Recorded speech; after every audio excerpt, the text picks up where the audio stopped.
In this lecture, I introduce two new rules that are meant to work together, the rule of assumption and conditional proof. For ease of recording, I have broken up this lecture into two parts. Let's start with the rule of assumption. So let's look at an interesting problem of a sort that we haven't encountered so far. Consider this sequence: turnstile, P arrow P. Now this sequent, unlike the ones we've seen so far, has nothing to the left of the turnstile sign. That is, this sequent contains no premises. Yet, this sequent is valid. The reason that it's valid is that if P then P is what logicians call a tautology, or a logical truth.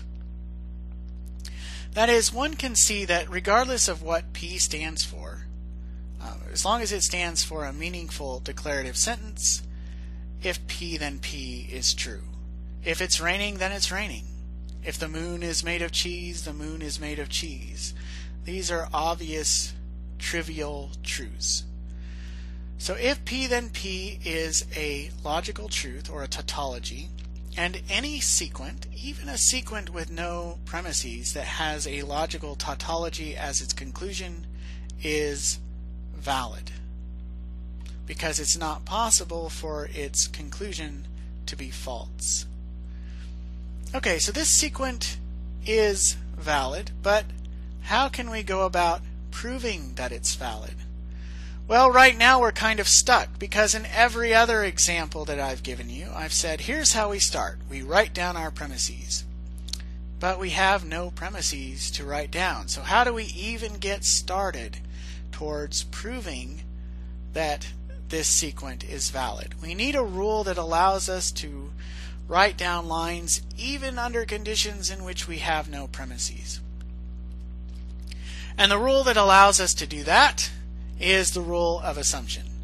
Now, your textbook has been using a rule that it calls the rule of assumption all along up to this point. As I noted in an earlier lecture, I'm distinguishing between the rule of premises, which I've already introduced, and the rule of assumption, because I want to make a sharper distinction between the premises of an argument and any assumptions that are made in the process of proving that argument.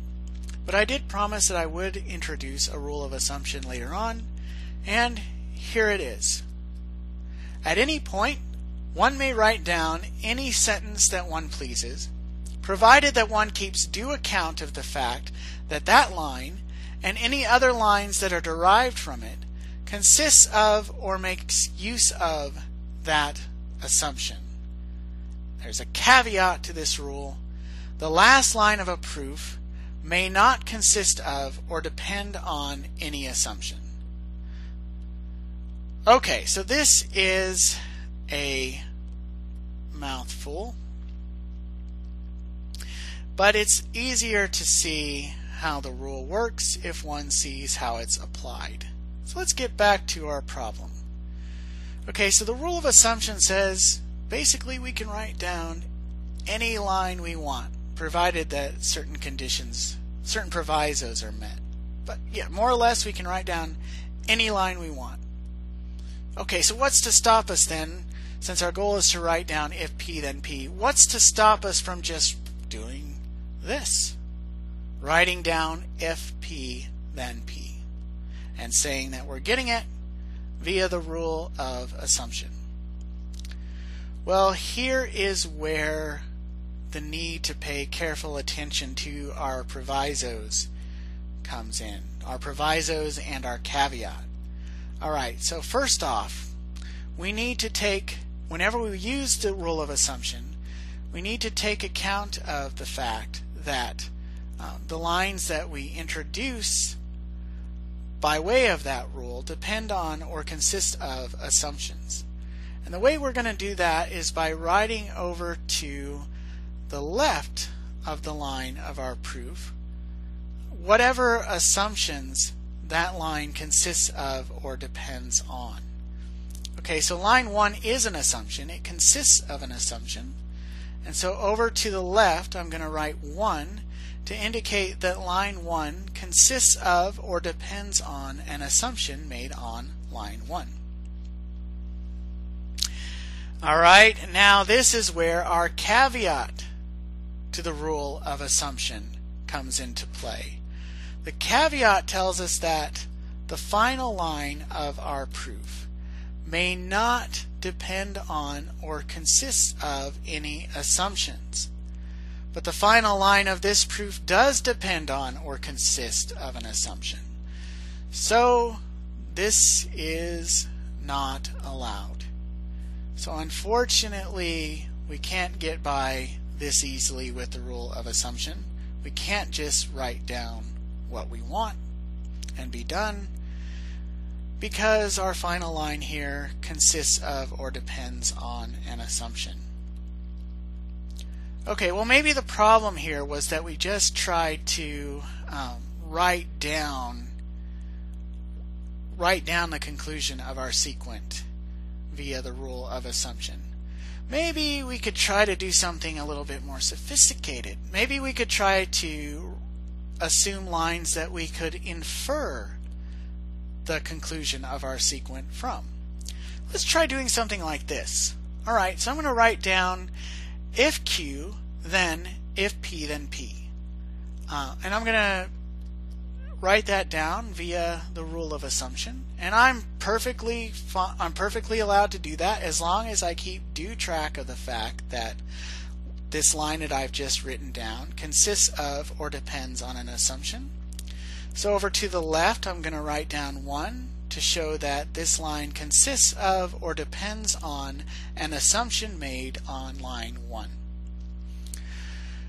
Okay, so far so good. We can't get if P then P from this line, but we could if we had Q, because then we could use modus ponens to infer if P then P. So let's go ahead and assume Q. So I'm going to go ahead and assume Q. Again, I note that I'm getting this line via the rule of assumption. And I have to keep due account of the fact that this line consists of or depends on an assumption. So over to the left, I'm going to write 2 to indicate that line 2 consists of or depends on an assumption made on line 2. Okay, now I can apply the rule of modus ponens to get if P then P from lines 1 and 2. And that's what I want. I want if P then P. So am I done? Well, no, not quite. I'm not quite done, unfortunately, because I inferred if P then P from lines 1 and 2. But lines 1 and 2 consists of or depend on assumptions. So line 3 also consists of or depends on the same assumptions that lines 1 and 2 depend on or consist of. So I have to indicate that line 3 consists of or depends on the assumptions that lines 1 and 2 consist of or depend on. That is, I have to indicate that line 3 depends on the assumptions that lines 1 and 2 consist of or depend on. And I'll do that by writing 1 and 2 to the left. So this 1 and 2 written to the left here indicates that line 3 depends on or consists of assumptions made on lines 1 and 2. Uh-oh, now our caveat comes back in. Our caveat tells us that we may not have our final line of our proof depending on or consisting of any assumptions. And line 3 depends on assumptions made on lines 1 and 2. So unfortunately, this will not do the trick either. And none of the resources that we have so far are going to do the trick. Really, the issue is we need to be able to write things down, and the rule of and we have no premises, we need to be able to write things down. And the rule of assumption allows us to do that. The rule of assumption allows us to write things down.